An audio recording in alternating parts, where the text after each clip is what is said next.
다 같이 하나님의 말씀 보시겠습니다.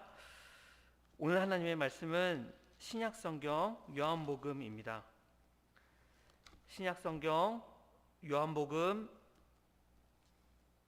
11장 17절에서 27절 말씀까지입니다. 요한복음 11장 17절에서 27절까지의 말씀입니다. 제 성경은 신약성경 165면이라고 되어 있습니다. 11장 17절에서 27절 말씀 다 같이 합독하겠습니다. 17절입니다. 예수께서 와서 보시니 나사로가 무덤에 있은지 이미 나으리라.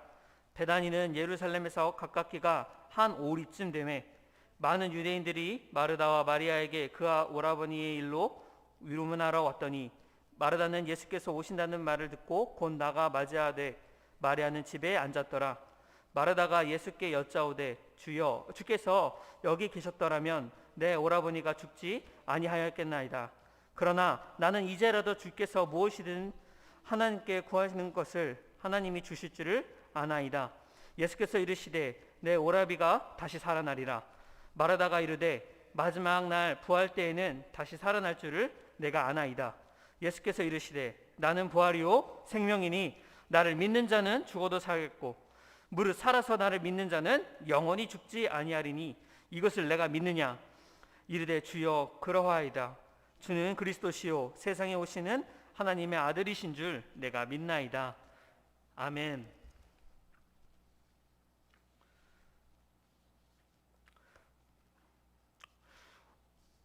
오늘 요한복음 11장 17절에서 27절 말씀을 가지고 오늘 본문 말씀 성경 제목은 죽은 자를 살리신 주님입니다. 최근 우리나라의 델타 바이러스, 코로나 변이 바이러스가 서울, 경기, 그리고 인천 지역, 수도권 지역을 포함해서 전국적으로 많이 퍼지고 있습니다. 그래서 이전보다 더 많은 사람들이 이 코로나 바이러스에 걸리고 있는 것을 우리가 발견할 수가 있습니다. 1년 반 전입니다. 중국 우한에서 코로나 바이러스가 발견된 후에 그 후 크고 작은 수천 가지의 변이 바이러스가 발생되었는데 이에 세계보건기구는 이 중에 단 50여 종의 변이 바이러스를 지금도 주시하고 있다고 말합니다. WHO는 특정 지역의 낙인 방지를 위하여서 이 변이 바이러스에 그리스 문자를 집어넣었습니다. 그래서 제일 먼저 등장한 바이러스가 바로 코로나 알파 바이러스인데 이것은 영국에서 발생하였고 지금 우리나라에서 번지고 있는 건 코로나 델타 바이러스인데 이것은 인도에서 발생한 변이 바이러스입니다. 현재 우리나라를 말고 전 세계적으로 번지고 있는 코로나 변이 바이러스는 바로 람다 바이러스입니다. 람다 바이러스. 이 람다 바이러스는 페루발 변이 바이러스입니다. 기존의 코로나보다 전염병이 너무 강하여서 다중 변이 바이러스로서 많은 사람을 고통스럽게 하고 있는 것이 이 델타 바이러스와 이 람다 바이러스, 아주 위험한 바이러스인 것입니다. 이렇게 코로나 바이러스로 인하여서 지금 전 세계는 휘청거리고 있습니다. 어느 한 지역이나 한 나라에 국한되는 것이 아니라 지구적으로 전 세계가 지금 고통받고 있다는 것입니다. 이렇게 코로나 바이러스로 인하여서 지금 전 세계는 이전에 맞이하지 못하였던 대전환의 시대가 도래하였습니다. 지금껏 그 어떤 것들이 이렇게 전 세계를 휘청거리게 했을까요? 지금껏 그 어떤 것들이 전 세계에 대전환을 맞이하게 하였을까요? 우리가 이전의 모습을 떠올려 보길 원합니다. 이렇게 많은 이들이 지금 마스크를 쓰고 있는데 이전에 우리는 마스크 없이 거리를 활보하고 다녔으며 또한 우리 예배 때는 마스크가 없이 예배를 드렸던 시절이 떠오르기도 합니다. 그러나 그런 시절이 우리의 기억 속에서만 존재하는 그 시절이 될까봐 여전히 두려운 것이 사실입니다. 사람들은 만나지 못하고 있습니다. 또한 학교와 학원 그리고 직장까지도 일부 못 가게 하고 있고 또한 교회 예배는 어떻습니까? 교회 예배는 제한되어 못 드리고 있는 것도 사실입니다. 서로 격리된 채 지내야만 하는 이런 상황을 과연 어느 누가 예측할 수 있었습니까? 인류는 이전에 제4차 산업혁명이다 해서 인공지능이다, 새 시대가 왔다라고 꿈을 꾸었었습니다. 하지만 이렇게 발달된 고도의 기술 문명에서도 바이러스 하나 예측하지 못하는 것이 우리 인간들의 연약함을 아주 드러내는 그런 비참한 현실을 우리는 목도하게 되었습니다. 그러면서 다시 한번 깨닫게 되는 사실은 무엇입니까? 정말이지 인간은 나약하구나라는 그러한 사실을 마음속 깊이 깨닫게 됩니다. 몇 년 전 일입니다. 2019년 7월 8일 일입니다. 아시아나항공의 비행기가 뉴욕을 출발해서 인천공항까지 비행을 하게 되었는데, 비행을 하던 도중에 갑작스레 미국 알래스카주의 앵커리 공항에 갑자기 비상 착륙하게 되었습니다.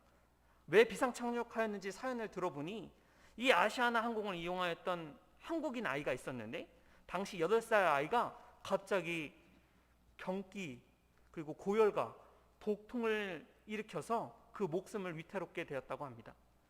기내에 탑승했던 의사들은 그 아이를 살리려 심폐소생술과 여러 가지 치료를 하였지만 결국 병원으로 황급히 이송해야 된다는 그런 결정을 내렸고, 당시 비행기 기장은 470명이나 되는 승객들의 동의를 얻어서 비상으로 앵커리지 공항에 비상 착륙하게 된 것입니다. 다행히 아이는 살아났다고 합니다. 다행히 아이는 병원으로 이송되어서 무사히 위기를 넘겼지만, 문제는 무엇이냐?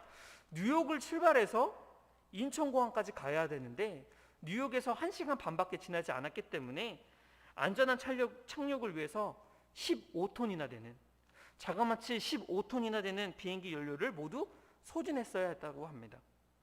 항공사의 이러한 응급조치는 경제적인 수치로 바라봤을 때 상당한 비용을 지불한 것입니다. 하지만 돈과 이 생명을 선택하는 것 중에 이 생명을 선택한 항공사의 귀한 결정은 많은 비용을 지불하고도, 그리고 한 생명을 구하기 위하여 항공사가 그렇게 노력했던 것은 많은 이들로 하여금 박수를 받게 되었습니다. 이처럼 생명은 참으로 소중한 것입니다. 이처럼 생명은 그 어떤 것과도 바꿀 수 없고 그 어떠한 비용으로도 등치될 수 없는 것입니다. 우리들은 이 세상을 살아가면서 많은 숙제들을 하고 있습니다. 숙제는 무엇입니까? 숙제는 학생들이 하기 싫어도 해야 되는 것이 바로 숙제를 말하고 숙제인 것을 우리는 알고 있습니다. 어린아이들은 숙제가 있습니다. 어린아이들은 무슨 숙제를 해야 됩니까? 아프지 않고 건강히 잘해야 되는 숙제가 있습니다. 또한 학생들은 어떤 숙제를 해야 됩니까? 학생들은 기말고사, 또한 수능이라든지 대학 진학을 위하여서 열심히 숙제를 해야 되는 것입니다. 직장이 없는 청년들은 어떻습니까? 직장이 없는 청년들은 나름대로 직장을 구하기 위하여 숙제를 치러야 되는 것입니다. 직장이 있는 사람들은 많은 스트레스를 짊어지고 매일매일 자신에게 주어진 업무를 최선을 다해야 하는 그런 숙제가 있는 것입니다. 우리 어른들은 어떨까요? 우리 어른들은 어떻게든지 병들지 않고 그렇게 가정을 꾸려 나가야 하고 또 오래 살아야 되는 그런 숙제가 있는 것입니다. 우리나라와 전 세계에는 숙제가 있습니다. 많은 숙제가 있습니다. 그 중에서 지금 인류를 가장 위협하고 있고 또한 인류가 가장 풀기 어렵고 힘든 숙제에 우리는 당면에 있습니다. 그 숙제가 무엇이겠습니까? 그 숙제는 바로 인간 죽음에 대한 숙제입니다.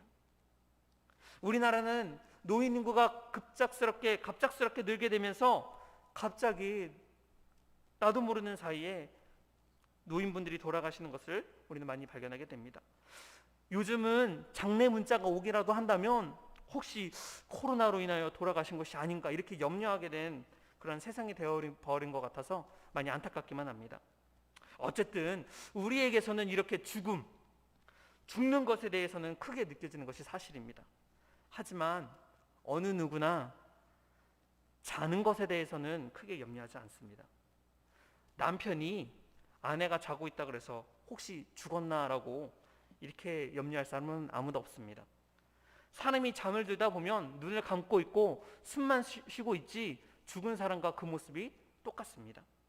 하지만 그 안에서는 여전히 심장이 뛰고 있고 그리고 혈액 안 속에서는 피와 산소가 돌고 있기 때문에 죽은 것이 아닙니다. 오히려 사람은 반드시 잠을 청해야 되는 것입니다. 어린아이는 잠을 많이 자야지 성장합니다. 어른들도 마찬가지입니다. 어른들도 잠을 많이 자야지 피로 회복에 도움이 되는 것입니다. 우리는 이렇게 매일 잠을 잡니다. 하지만 그 누구도 이렇게 자는 것에 대해서 두려워하거나 염려하는 사람은 아무도 없다는 것입니다. 즉, 사람은 자는 것이 문제가 아닌 죽는 것이 문제인 것입니다. 예수님께서 이 세상에 오셔서 우리 인생을 얼마나 근본적으로 바꿔놓았느냐. 사람이 죽는 것, 바로 이 심각한 문제를 주님께서는 해결하신 것입니다. 사람 인생의 죽음에 대한 걱정과 염려가 그것이 많다면 예수님께서는 그것의 4분의 3, 아니 어쩌면 거진 100%를 해결해 놓으신 것입니다. 심지어 예수님께서는 이 죽은 것을 오늘 본문 말씀을 빗대어 자는 것이라 표현하였습니다. 예수님께서는 이 땅에 오심으로써 우리에게 제일 심각한 문제를 예수님의 권능으로, 예수님의 능력으로 다 해결하신 것입니다. 오늘 요한복음 11장은 죽은 나사로에게 생명을 주시는 예수님에 대해서 우리가 발견할 수가 있습니다. 예수님께서 이 세상에 계셨을 때는 참 많은 사람들을 사랑하셨습니다. 그리고 두루두루 여러 사람들과 함께 잘 지내셨습니다. 오늘 요한복음 11장에서는 특별히 유별나게 사랑하셨던 한 가정이 등장합니다. 그 사람들이 누구냐? 바로 나사로와 그의 가족들입니다. 나사로와 마르다, 마리아, 이 가정을 예수님께서는 특별히 더 사랑하셨던 것 같습니다. 마리아는 과거 예수님께 향유를 깨트려 머리털로 닦았던 그 여자입니다. 예수님께서 이 땅에 계시면서 많은 이들에게 사랑을 베풀어 주셨고 두루두루 잘 지내셨지만 특별히 이 나사로의 가족들, 나사로, 마르다, 마리아 참 잘 지내셨던 것 같습니다. 그래야 그들 가족을 사랑하셨다고 요한복음 11장 말씀은 말하고 있습니다. 하지만 오늘 이 집에 큰 비극이 발생하고 맙니다. 마르다 마리아의 오라버니 나사로가 갑자기 병에 걸려 죽고 만 것입니다. 그 병이 구체적으로 무슨 병이었다라고는 성경에서는 1절 말하고 있지 않습니다. 하지만 어찌됐든 간에 나사로는 병에 걸려 죽게 되었고, 하필 이때 예수님께서는 나사로의 식구들과 저 멀리 떨어져 계셨던 것입니다. 어떻게 해서 예수님께서 멀리 떨어져 계셨느냐고 한다면 예수님께서는 날 때부터 맹인이었던 자를 그 맹인의 눈을 치유해 주셨는데 문제는 그날이 하필 안식일이었던 것입니다. 이 일로 인하여서 바리새인들에게 예수님은 미움을 사게 되었고 결정적으로 예수님께서는 많은 이들에게 자신을 소개하시는데 나는 양의 선한 목자다, 나는 양의 문이다 라고 말씀하시면서 하나님은 나의 아버지다 라고 말씀하셨습니다. 많은 유대인들은 오해하여서 이 말은 신성모독이다, 저가 하나님이라고 말한다 라고 받아들이게 되어서 이 예수님과 제자들을 돌로 치려고 한 것이었습니다. 예수님은 그들의 손에 잡히지 아니하시려고 멀리 피하셨던 것입니다. 바로 이때에 안타깝게도 주님께서 사랑하시던 가정의 나사로, 집안의 기둥각과 같았던 이 나사로가 그만 병에 걸려 죽게 된 것입니다. 실제로 나사로의 집안이 거주했던 곳은 베다니였습니다. 당시 예수님께서는 나사로와 그의 가족들과 멀리 떨어져 계셨고 그 멀리 떨어져 계시는 그동안 비극적인 사건이 발생하고 만 것입니다. 오늘 먼저 우리가 주목해 볼 것은 이 나사로의 죽음에 대해서 예수님께서 어떠한 반응을 보이셨는가를 우리는 주목해 봐야 할 것입니다. 예수님께서 나사로의 죽음에 대하여서 슬퍼하시거나 또 낙심하시거나 좌절하시지 않으셨습니다. 물론 그렇다고 해서 예수님께서 감정을 못 느끼는 소시오패스였다라고 말하는 것은 절대 아닙니다. 오히려 예수님께서는 이렇게 말씀하십니다. 오늘 본문은 아니지만 요한복음 11장 4절 말씀을 다 함께 보겠습니다. 요한복음 11장 4절 말씀 그리고 11절 말씀도 다 같이 보시겠습니다. 예수께서 들으시고 이르시되 이 병은 죽을 병이 아니라 하나님의 영광을 위하며 하나님의 아들이 이로 말미암아 영광을 받게 하려 함이라 하시더라. 11절 말씀입니다. 이 말씀을 하신 후에 또 이르시되 우리 친구 나사로가 잠들었도다. 그러나 내가 깨우러 가노라. 아멘. 지금 예수님께서는 이렇게 말씀하신 이유는 나사로가 걸린 병이 위독한 병이 아니다, 나사로가 걸린 병이 가벼운 감기 정도다라고 말씀하시는 것이 아니라 이 병으로 인하여서 나사로가 죽게 되는 일은 없을 것이다 라는 의미에서 말씀하신 것입니다. 다시 말해 이 병은, 나사로가 걸린 이 병은 죽음으로 끝나기는커녕 결과적으로 죽은 자로부터 부활로 끝나게 될 것이고, 이 병은 하나님의 영광이 드러나게 될 것이다 라고 말씀하고 계신 것입니다. 심지어 우리가 함께 합독한 11절 말씀에서는 나사로의 죽음을 가지고 예수님께서 뭐라고 말씀하십니까? 나사로가 잠들었다라고 말씀하고 계십니다. 그러면서 예수님께서는 내가 깨우러 간다라고 말씀을 더하십니다. 예수님께서는 지금 이 죽음을 가지고 죽음을 받고 잠들었다라고 표현하신 것입니다. 나사로가 죽었다는 소식에 예수님께서는 슬퍼하셨어야 되는 것인데, 나사로가 죽었다는 소식에 좌절하고 낙심하셨어야 하는 것이 정상적인데, 그것이 우리의 머리로서는 당연한 것인데, 예수님은 충격을 받으시거나 오히려 낙심하시거나 좌절하시지 않으셨습니다. 그리고 어떠한 슬픔을 표현하지 않으셨습니다. 오히려 이 죽음에서 하나님의 영광이 드러날 것이다, 하나님의 영광이 나타날 것이다 라고 말씀하시면서 그 죽음조차도 잠든 것이다 라고 표현하고 계신 것입니다. 그럼 정말로 예수님의 말씀처럼 나사로가 죽은 것이 아니라 정말 그냥 그저 잠들었던 것일까요? 예수님께서 나사로가 잠들었다라고 말씀하신 것은 나사로가 병들어 죽기는 했지만 나사로는 여전히 살아있다는 것을 전제로 하는 말씀인 것입니다. 그렇다면 예수님께서 나사로의 그 죽음을 인정하지 못하시고, 아니 어쩌면 예수님께서 너무 큰 충격을 받으셔서 스스로 합리화하시려고 내 친구 죽은 것이 아니야, 잠든 것이야 라고 말씀하시고 계신 것일까요? 나사로가 잠들었으니 이제 내가 그를 깨우러 간다는 이 말씀은 사실 예수님께서는 나사로가 병들어 죽으셨다는 것을 미리 초자연적으로 알고 계셨습니다. 그리고 이제 제자들과 함께 멀리 계셨지만 이제 다시 베다니로 돌아간다, 베다니로 돌아갈 때가 되었다라는 것을 미리 알리는 하나님의 신호로 여기셨던 것입니다. 다시 말해 예수님께서는 이 일로 하여금 하나님의 영광이 드러나는 그런 기회로 예수님께서는 여기셨던 것입니다. 그렇게 예수님께서는 제자들과 함께 베다니로 다시 돌아가게 되십니다. 오늘 이러한 본문 배경을 가지고 말씀이 시작이 되게 됩니다. 요한복음 11장 17절 말씀에 기록된 것처럼 예수님께서는 나사로가 죽었다는 소식을 들으시고 나흘이 지난 후에야 베다니에 도착하게 됩니다. 오늘 본문 말씀 요한복음 11장 17절에서 18절 말씀 다 같이 한 번 더 합독하겠습니다. 11장 17절에서 18절 말씀입니다. 예수께서 와서 보시니 나사로가 무덤에 있는지 이미 나흘이라. 베다니는 예루살렘에서 가깝기가 한 오리쯤 되매. 아멘. 예수님께서는 분명 마리아와 마르다 그리고 나사로에 대한 사랑, 그 집안을 사랑하셨다고 합니다. 하지만 우리가 상식적으로 생각해 봅시다. 사랑하는 이가 병에 걸려 죽었다라고 말한다면, 사랑하는 친구 나사로가 죽었다고 한다면 발걸음을 재촉해서 그의 장례식에 서두르는 것이 당연한 것이 아니겠습니까? 그것이 평소 나사로를 얼마나 사랑했는지에 대한 예수님이 그 사랑을 증명하는 것이 아니겠습니까? 하지만 예수님을 보십시오. 예수님은 늦었습니다. 예수님은 너무나 늦으신 것입니다. 심지어 예수님께서는 바로 출발하지 아니하시고 계시던 곳에서 이틀이나 더 머무르셨다고 말씀합니다. 그 말씀이 오늘 요한복음 11장 6절 말씀에 있습니다. 11장 6절 말씀 제가 읽어드리겠습니다. 6절 말씀입니다. 나사로가 병들었다 함을 들으시고 그 계시던 곳에 이틀을 더 유하시고, 그리고 그 결과가 오늘 본문 말씀의 시작 11장 17절 말씀을 시작하게 되는데, 나사로가 무덤에 있은지 이미 나흘이다, 이렇게 말씀이 시작하는 것입니다. 이 말씀은 나사로의 장례식이 다 끝났고 이미 무덤에 안치한 지가 나흘이 지났다는 것을 알려주고 있는 것입니다.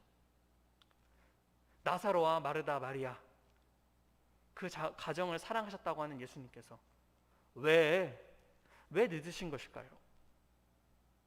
고대 이스라엘 사람들은요, 사람이 죽으면 어떻게 되느냐, 사람이 죽으면 영혼이 바로 떠나지 아니하고 시체 위에서 이렇게 머물다가 그 주위를 맴돌다가 소생할 기회를 얻으면 그 몸속에 들어가려고 노력한다고 한답니다. 그러면서 시체가 변형, 시신이 훼손되는 거죠. 그렇게 되면 그 즉시 영혼이 떠나간다고 말합니다. 아니면 3일이 지난 후에 4일째 되는 날부터는 그 영혼이 떠나간다라고 해서 인간이 완전히 죽음에 이르렀다라고 고대 이스라엘 사람들은 여겼다고 합니다. 예수님께서는 앞서 나사로의 죽음에 대해서 뭐라고 말씀하셨습니까? 나사로가 죽은 것이 아니요 이는 하나님의 영광을 위한 것이라고 말씀하셨습니다. 이것은 베단에 있는 나사로의 가족에 대한 사랑은 뒤로 밀어놓고 오직 하나님의 영광이 최고다, 나사로의 죽음은 뒷전이다, 이렇게 말씀하시는 것이 아닙니다. 하나님의 영광을 위하여 냉철하게 냉정하게 그들의 죽음, 나사로의 죽음을 철저히 무시하시는 것이 아니었습니다. 오히려 예수님께서는 그들에게 대한 그 사랑이 매우 넘치셔서 주님은 그렇게 말씀하신 것입니다.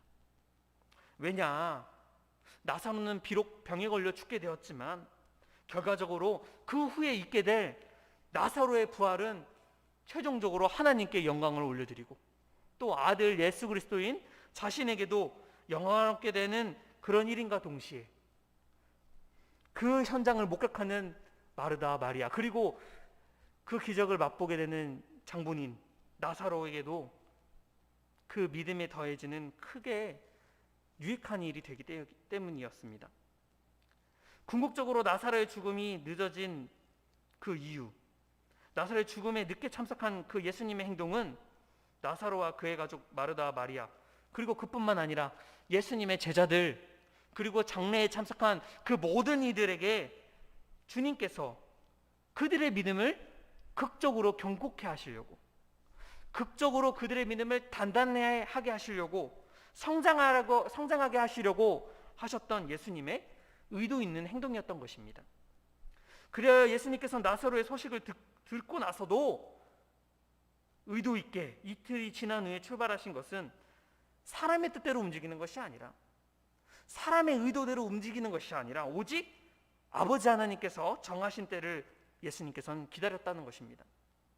나사로가 죽은 지 이미 한참 시간이 지났기 때문에 나사로의 시신은 분명히 부패했었을 것입니다. 그래서 나사로가 다시 살아난다는 것은 그의 영혼이 죽은 곳을 떠나지 아니하고 우연히 소생한 것이다 라고 생각하지 아니하게 하시고, 예수님께서는 죽은 자를 다시 살리신 것이 아니다 라고 생각하는 그러한 생각들조차도 예수님께서는 없애버리시기 위하여 이틀을 더 머무시며 마지막 나흘째에 도착하시게 된 것입니다. 하지만 어떻습니까? 하지만 우리는 이런 예수님의 그 기쁘신 뜻을 다 이해할 수 있습니까? 아닙니다. 사람들은 주님의 이 기쁘신 뜻을 다 이해할 수가 없습니다. 우리의 머리로선 주님의 그 기쁘신 뜻을 다 이해할 수도 없고 잘 납득이 가지 않는 것이 사실입니다. 그래야 오늘 나사로의 여동생 마르다는 예수님께서 오신다는 그 소식을 듣고 집안에 머물러 있지 아니하고 예수님을 직접 만나기 위하여 집 밖으로 뛰쳐나가게 됩니다. 그리하면서 마르다는 주님의 그 크신 뜻을 다 이해하지 못하고 믿음보다 감정을 앞세워서 예수님께 슬픔을 토해내기 시작합니다. 이것은 마치 예수님을 원망하는 분위기로 말하는 것 같이 느껴지게 됩니다. 그 본문이 오늘 본문 말씀 11장 20절과 21절 말씀입니다. 우리 다 같이 11장 20절 21절 말씀 다 같이 보시겠습니다. 마르다는 예수께서 오신다는 말을 듣고 곧 나가 맞이한데 마리아는 집에 앉았더라. 마르다가 예수께 여짜오되 주께서 여기 계셨더라면 내 오라버니가 죽지 아니하였겠나이다. 마르다는 지금 말하고 있습니다. 주님이 여기 계셨더라면, 주님이 조금 더 빨리 왔더라면 내 오빠, 내 오라버니 나사로의 생명은 구할 수 있었을 터인데 주님 너무 늦으셨습니다 라고 말하고 있는 것입니다. 위 구절을 놓고요, 대부분의 성경학자들은 이 본문 말씀 11장 20절 그리고 21절 말씀을 두고 마르다의 신앙 상태를 보여주는 구절이다라고 말합니다. 이 부분에서 마르다의 신앙 상태를 긍정적으로 보기보다는 부정적으로 보는 학자들이 많습니다. 일부 학자들은 마르다의 이런 상태가 사랑하는 자신의 오라버니 이 나사로가 죽은 것에 대한 굉장한 슬픔, 이 슬픔 때문에 믿음을 앞질러 감정을 내세워 예수님께 그렇게 말한 것이다 라고 말하는 일부 학자도 있지만, 그것도 그럴 것이 다음 구절인 22절 말씀을 보면 마르다의 심정이 어땠느냐, 그리고 그 나서 마르다의 신앙 상태를 보여주는 구절이 바로 22절 말씀인데, 22절 말씀을 제가 읽어드리도록 하겠습니다. 그러나 나는 이제라도 주께서 무엇이든지 하나님께 구하시는 것을 하나님이 주실 줄을 아나이다. 아멘. 마르다는 지금 주님, 예수님께서 빨리 조금이라도 일찍 오셨더라면 우리 오빠 나사로가 살 수 있었을 텐데 너무 늦으셨습니다, 주님. 이렇게 말하는 동시에 무엇이냐? 하지만 주님, 지금이라도 주님께서 구하신다면 오빠 나사로를 죽음에서 살려내실 수 있으시리라 믿습니다라고 말하는 이 고백 속에서 마르다의 이 부활에 대한 신앙 그리고 믿음을 보여주고 있기도 한 것입니다. 분명 어느 정도 마르다의 일리 있는 이런 말에서 마르다는 신앙이 없진 않구나라는 것을 우리가 느낄 수 있을 것입니다. 분명 그녀는 믿음을 가지고 있었습니다. 하지만 그가 예수님을 만나서 처음 한 말이 무엇입니까? 그가 예수님께 주님께서 여기 계셨더라면 이라는 말을 하게 됩니다. 이 말을 보았을 때 그녀가 정말 주님을 온전하게 믿은 사람이었다고는 우리는 보기 어려운 것입니다.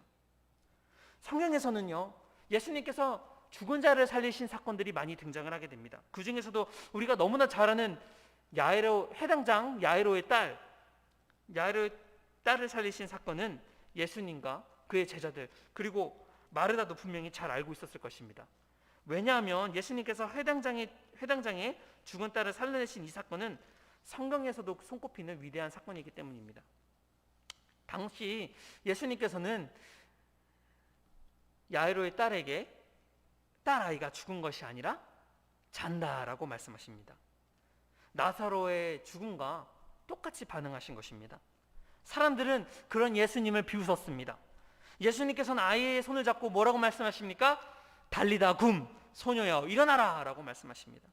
그리고 아이는 다시 일어나 걸어다녔다고 마가복음 5장에서 말씀하고 있는 것입니다. 마르다는 이런 예수님의 능력, 다시 말하면 자신의 오라비 나사로도 그렇게 살아날 수 있다는 것을 잠시 잊었던 것 같습니다. 아니, 어쩌면 마르다는 그저 사랑하는 오라비 나사로의 죽음에 대하여 너무 큰 슬픔에 빠져서, 또한 낙심과 좌절에 빠져서 주님이 말씀하시는 그 말씀과 또한 권능과 권세를 온전히 믿지 못한 것일 수도 있는 것입니다. 어쨌든 마르다는 지금 주님을 온전히 믿지 못했다는 사실을 우리는 부정할 수가 없습니다. 그가 주님을 만나 한 말, 주님께서 여기 계셨더라면, 이 말을 통하여서 말입니다. 또한 마가복음 8장에 보면 한 백부장이 예수님께 나와 간구합니다. 예수님께 나와 자신의 하인이 중풍병으로 누워있다고 말하면서 예수님께 지금 치유를 간구하고 있는 것입니다. 백부장은 그러면서 예수님께 말합니다. 주여, 내 집에 들어오심이 나는 감당하지 못하겠사오니 다만 말씀만 하시옵소서. 그러면 내 하인이 낫겠사옵나이다 라고 말합니다. 이 말을 들으신 예수님께서는 뭐라고 반응하십니까? 이스라엘 중에 이만한 믿음을 보지 못하였다라고 말씀하고 백부장의 그 믿음을 칭찬하고 계신 것입니다. 아쉬운 점은 무엇이냐? 오늘 마르다는 그러지 못했다는 사실입니다. 주님 비록 멀리 계시지만 다만 말씀하시면 내 오라버니 나사로가 나을 것입니다. 이렇게 고백하지 못했다는 것입니다. 그만큼 백부장의 이 믿음은 이 나사로 사건에 비교하자면 정말 백부장의 믿음은 대단했던 믿음이었던 것입니다. 사실 인간의 죽음은 참 슬픈 것입니다. 전도사가 되고 교회에 많은 장례 예배에 참석하게 되었습니다. 처음엔 적응이 잘 되지 않았지만 장례 예배에 참여할 때마다 느낄 수 있었던 건 가족을 잃은 그 유가족의 슬픔이 참 마음이 아프다라는 사실입니다. 그러다 저도 근래에 친척형과 고모를 동시에 잃는 그러한 사건이 있었습니다. 전도사로서 교회 장례 예배에 참석하면 제3자로서 그 가족의 슬픔을 잘 모를 수 있습니다. 하지만 내 인근에 내 가장 가까운 가족이나 친척이 사고로 인하여 죽거나 병에 걸려 죽었을 때는 정말이지 너무나 마음이 아프고 참 애통했습니다. 지금도 문득문득 친척형과 고모가 너무 보고 싶을 때가 많이 있습니다. 지금도 그 사랑하는 친척을 생각하면 잠시 슬픔에 빠지기도 합니다. 이러면서 느끼는 것은 정말이지 인간의 죽음이란 인간을 나약하게 만드는구나라는 것을 느끼게 됩니다. 다른 사람, 나와 상관없는 사람, 심지어 그것이 교회 교인이라 할지라도 나는 잘 그것을 못 느끼고 내 가족이, 내 주변 친한 사람이, 내 친척이 죽는다면 나는 그때야 그 죽음이 어떠한지를 알게 되고 그때 나는 정말 마음이 무너지고 무력한 존재가 되는 것에서 이 죽음이라는 것에는 정말 사람이 피해갈 수 없는 무서운 존재구나라는 것을 절실히 느끼게 됩니다. 코로나 시대입니다. 오늘까지 제가 조사한 바에 의하면 코로나 확진자는 전 세계적으로 약 1.87억 명입니다. 코로나 사망자는 이제 404만 명에 이르렀다고 말하고 있습니다.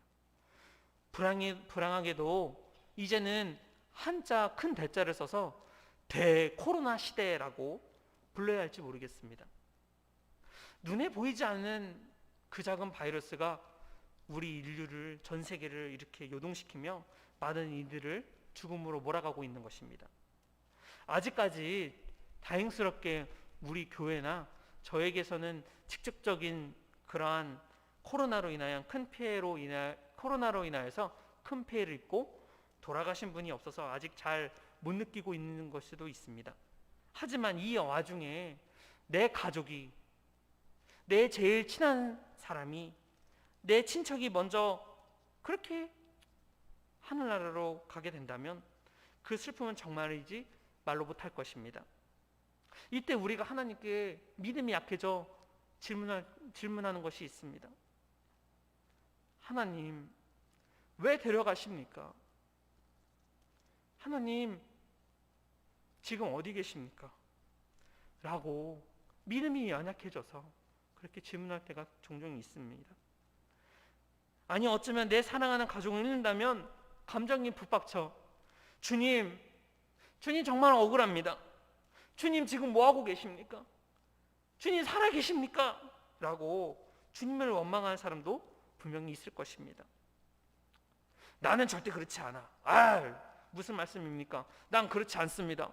주님 원망하지 않을 자신 있습니다. 단언하는 것은 군물입니다. 아무리 믿음 좋은 사람이라 할지라도 그에게 때로는 신앙이 흔들릴 정도로 큰 시련이 찾아올 수 있는 것입니다. 오늘 마르다는요, 자신이 가장 사랑하는 오빠를 잃었습니다. 마르다도 분명 주님을 찾았을 것입니다. 그래서 그녀가 주님을 만나 제일 한 말이 무엇입니까? 주님이 여기 계셨더라면.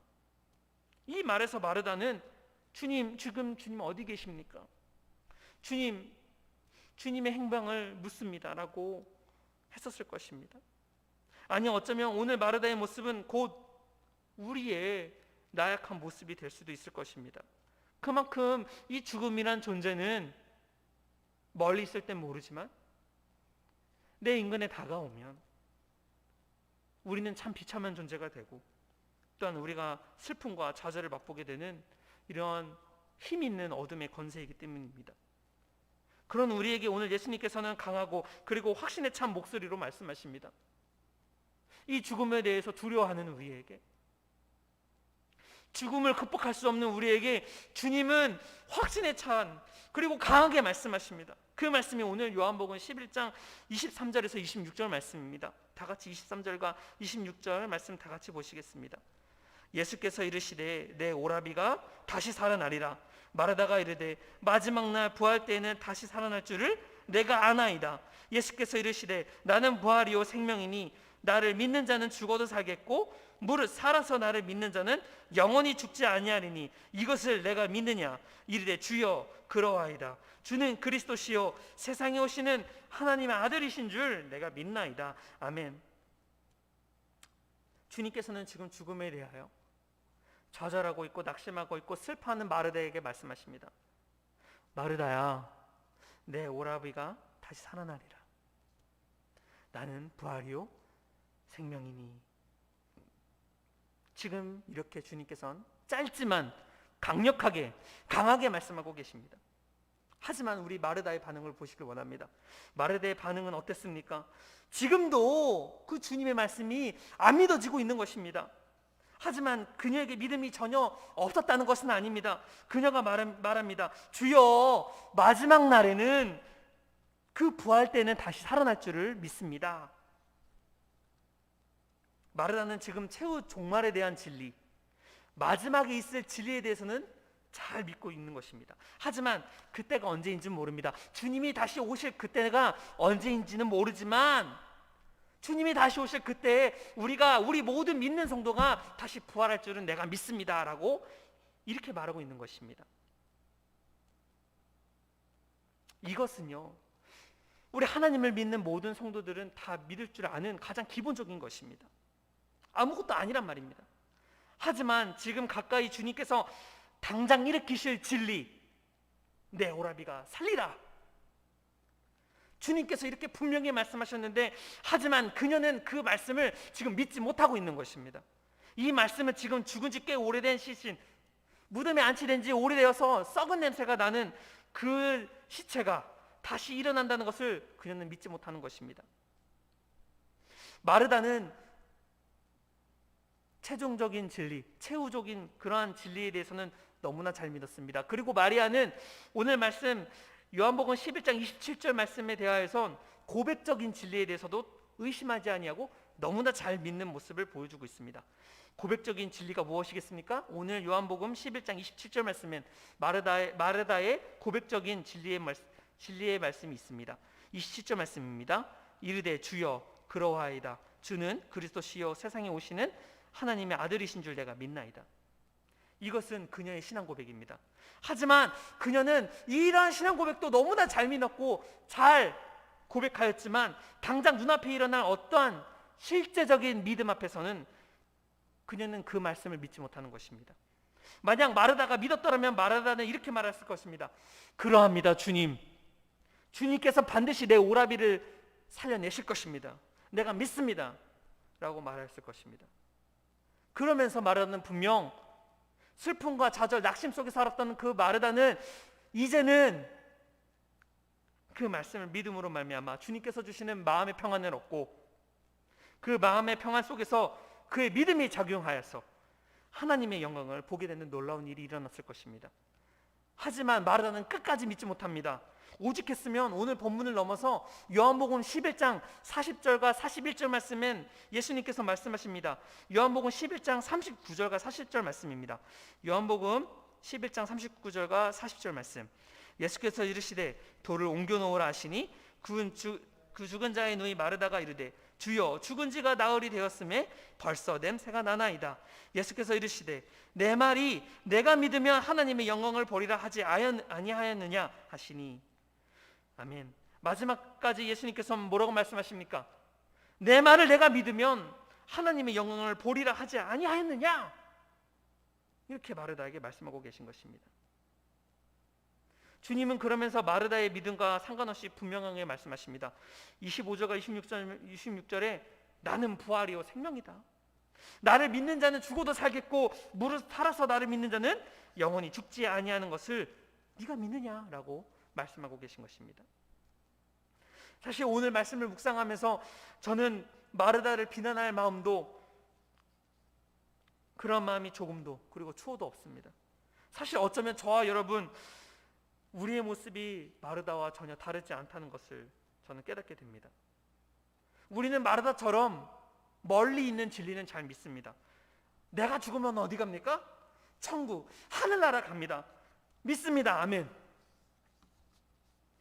우리는 마르다처럼 멀리 있는 진리는 잘 믿습니다. 마지막 날에 주님 다시 오실 줄 믿습니다. 모든 성도가 부활할 것입니다. 믿습니다. 아멘. 우리는 마르다처럼 고백하는 진리는 잘 믿습니다. 주는 그리스도시요 살아계신 하나님의 아들이십니다. 믿습니다. 아멘. 하지만 하나님의 아들 예수 그리스도가 베풀어 주시는 일상생활 속에서, 우리 일상의 삶에서 베풀어 주시는 그 부활의 기적, 생명의 기적은 우리는 잘 믿지 못한다는 것입니다. 그래요, 오늘 본문은 그저 부활절 때 사용되는, 부활절 때 가장 적절하게 사용되는 성경 구절, 시청각 자료로 우리는 기억될 뿐이라는 사실입니다. 어쩌면 우리는 너무 교리적인 진리를 너무 잘 배웠고, 그리고 너무나 잘 믿고 있어서 그런 걸 수도 있습니다. 교리는 신앙생활에서 절대적으로 매우 중요합니다. 하지만 오늘 우리가 부활신앙에 대해서 다시 한번 생각해 봐야 될 것입니다. 나에게서 부활신앙은 단순히 내가 죽고 나서 먼 훗날에 주님이 다시 오셔서 재림하실 때에 있는 신앙이다, 이것이 아니라 매일매일 우리 일상 속에서 사소히 그렇게 적용되는 하나님의 크신 은혜인 것입니다. 주님은 분명히 말씀하셨습니다. 나는 부활이요 생명이니.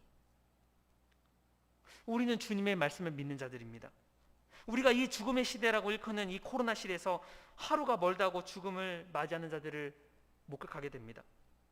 언제 끝날지 모르는 이 죽음의 시대에서 우리는 이 부활의 신앙을 가지고 어떻게 반응하는 것이 옳겠습니까? 우리는 어떻게 해야지, 어떻게 행동해야지 된단 말입니까? 그저 묵묵히 묵은 김치마치 부활신앙을 묵혀두기만 하겠습니까? 부활신앙을 가지고 있으면서도 죽음에 대한 반응을 하는 것에 대해서 예수님을 믿지 아니하는 그런 불신자들과 똑같이 자세를 취하고 그 모습에 차이가 없다고 한다면 우리는 애석하게도 오늘 우리는 마르다와 같은 신앙을 가진 자들 것입니다. 그저 부활신앙은 나에게서 먼 얘기, 내가 죽으면 부활신앙, 예수님이 오시면 그때 부활신앙, 이것이 아니라 우리는 매일 삶 속에서 주님께서 베풀어 주시는 부활의 신앙을 우리는 잘 느껴야 할 것입니다. 오늘날 우리가 이 코로나 시대에 어떠한 신앙을 가져야 하겠습니까? 저를 한번 따라해 주시겠습니까? 죽음이 들어올지라도 죽음의 노예가 아니라 자유인으로 살자. 죽음이 들어올지라도 죽음의 노예가 아니라 자유인으로 살자. 노예처럼 죽음에 질질 끌려다니는 것이 아니라 죽음을 이기신, 사망 권세를 이기신 그 예수님처럼 죽음을 두려워하지 아니하고 자유롭게 담대히 살아야 된다는 것입니다. 그렇다고 해서 죽음을 의식하지 말자고 말하는 것이 아닙니다. 이 말은요, 코로나 시대에 죽음을 두려워하지 맙시다, 이제 마스크 내립시다, 코로나 시대에 죽음을 두려워하지 맙시다, 사회적 거리도 그냥 능가합시다, 극복합시다, 열체크하지 말고 예배 참석 20-30% 안 지켜도 됩니다라는 그런 말이 아닙니다. 오직 믿음으로 극복합시다, 이런 말이 아닌 것입니다. 방역과 예방 수칙은 철저히 지켜져야 할 것입니다. 우리가 사실 죽음을 의식하지 않을 수가 없습니다. 의식하는 것은 사실 잘못이 아닙니다.